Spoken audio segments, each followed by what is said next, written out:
त्याचप्रमाणे माझी मुलं मुली जावई नातवंड परतुंड ही सर्वजण आज प्रभू येशू ख्रिस्ताच्या दयेनं मला 76 वर्ष पूर्ण काल झाले आणि आज मी 77व्या वर्षामध्ये पदार्पण करत आहे.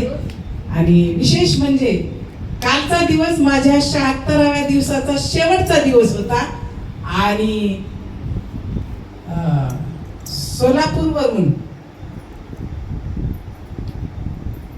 काय नाव त्यांचं पास्टर तेलोरे हे आले आणि जवळजवळ 11 वाजेपर्यंत माझ्या 76व्या वर्षाच्या शेवटच्या दिवशी 11 वाजेपर्यंत मला आध्यात्मिक अन्न परमेश्वराने दिलं.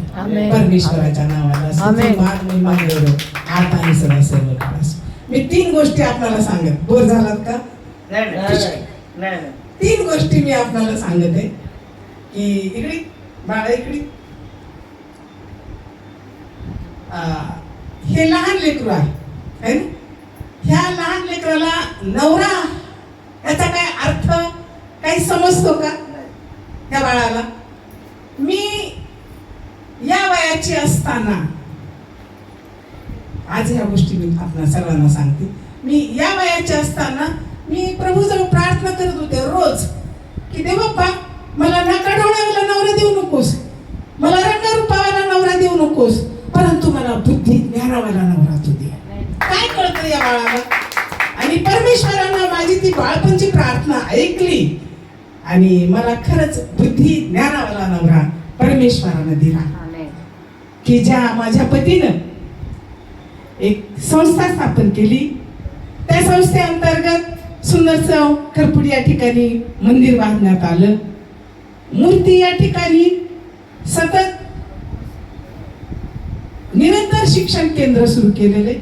बेथील या ठिकाणी महात्मा फुले हमी केंद्र तुमचे अल्हाट हे चालवतात आणि त्याचप्रमाणे आदर्श बाल विकास विद्या मंदिर ही शाळा तयार झाली. आमेन. आपण जे परमेश्वराला विश्वासानं मागतो ते परमेश्वर दिल्याशिवाय राहत नाही. माझ्या प्रियानो, मला दुसरी गोष्ट ही अशी सांगायची, 1975 साली भुसावळ या ठिकाणी मेळा होता आणि त्या ठिकाणी ब्रदर जॅक्सन आले होते आणि ते आल्यानंतर ते 5 दिवस मेळावा घेत होते. 4 दिवस ते वचनाची सेवा करत होते आणि 5व्या दिवशी जितके लोक आले त्या प्रत्येक लोकांच्या डोक्यावर हात ठेवून त्यांच्या समस्या पाहून त्यांच्यासाठी ती प्रार्थना करत होते. माझ्या प्रियांनो, माझी ज्यावेळेस पाळी आली डोक्यावर हात ठेवून प्रार्थना करायची त्यावेळेला मला विचारण्यात आलं की तुमच्यासाठी काय प्रार्थना करायची. आणि मी सांगितलं माझ्याकडून, माझ्या पतीकडून आणि माझ्या सर्व लेकराकडून देवाचं स्तवन आणि गौरव व्हावं यासाठी प्रार्थना करा. माझ्या प्रियांनो, 3 वेळा त्यांनी माईक मधून सांगितलं की मी आजपर्यंत इतक्या प्रार्थना केल्या परंतु अशी प्रार्थना करण्यासाठी मला कोणीच सांगितलं नाही.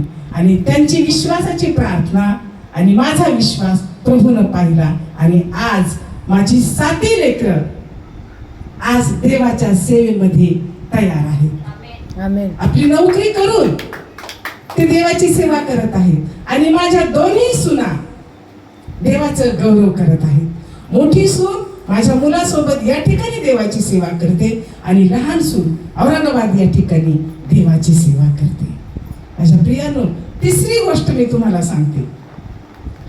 एक देवाचा सद्भक्त जालना या ठिकाणी आला होता आणि पुष्कळ लोक त्याच्या पुढे प्रार्थनेसाठी गेले आणि मी सुद्धा गेले आणि त्यांनी